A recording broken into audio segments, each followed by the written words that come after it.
தொழிலாளர் விதிகளை மீறி தயாரிக்கப்படும் பொருட்களின் இறக்குமதியை தடுக்க தவறியதற்காக இந்தியா உள்ளிட்ட 60 நாடுகள் மீது 12.5 விழுக்காடு கூடுதல் வரி விதிக்க அமெரிக்க வர்த்தக பிரதிநிதி ஷேமிசன் கிரீர் பரிந்துரைத்திருக்கிறார். அமெரிக்க தொழிலாளர்களின் நலனை காக்க இந்த நடவடிக்கை எடுக்கப்பட்டிருப்பதாக அவர் தெரிவித்துள்ளார். எனினும் இந்த குற்றச்சாட்டுகளை மறுத்துள்ள இந்தியா, இதுபோன்ற வர்த்தக பிரச்சினைகளை இருதரப்பு பேச்சுவார்த்தை மூலம் மட்டுமே தீர்க்க வேண்டும் என அமெரிக்காவை வலியுறுத்தியுள்ளது. இதுகுறித்து பொது விசாரணை ஜூலை 7ஆம் தேதி நடைபெறவுள்ளது.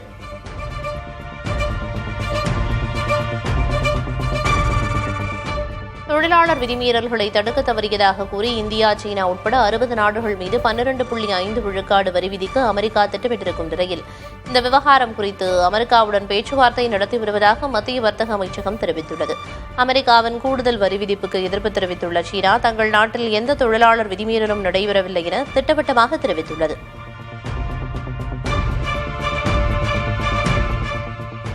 ரூபாய் மதிப்பின் வீழ்ச்சியை தடுக்க இந்திய ரிசர்வ் வங்கி 1,14,000 கோடி ரூபாய் மதிப்புள்ள தங்கத்தை விற்றதாக வெளியான செய்தியை மத்திய அரசு மறுத்துள்ளது. இது முற்றிலும் தவறான தகவல் என்று தெரிவித்துள்ள ரிசர்வ் வங்கி, நாட்டின் ஒட்டுமொத்த தங்க இருப்பு எவ்வித மாற்றமும் இன்றி 880.52 டன்களாக அப்படியே உள்ளது என்று தெளிவுபடுத்தியுள்ளது.